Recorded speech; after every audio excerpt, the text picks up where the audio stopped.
యేసు రక్తమే జయం పరిచర్య ప్రైజ్ ద లార్డ్. ఆగస్టు 3వ తేదీ 2024.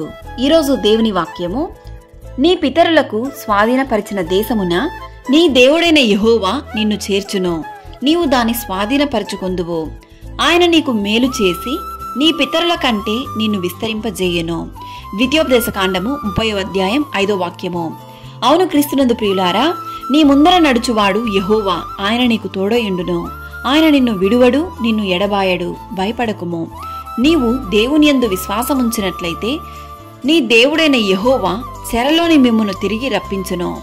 ఆయన మిమ్మును కరుణించి నీ పితరుల కంటే నిన్ను విస్తరింపజేయును. ఈరోజు ఈ వాక్యం వింటున్న ప్రియ సహోదరి సహోదరులారా, ఈరోజు నీవు ఏ విషయాన్ని బట్టయితే వేదన చెందుతున్నావో, దుఃఖపడుతున్నావో దేవుడు ఎరిగి ఉన్నాడు.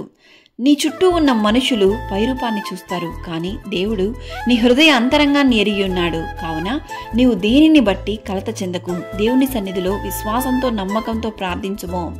ఆయన నీకు మేలు చేసి నీవు ఎదురు చూడని ప్రతి ఆశీర్వాదములను నీకు అనుగ్రహించి నీ పితరుల కంటే నిన్ను విస్తరింపజేయను.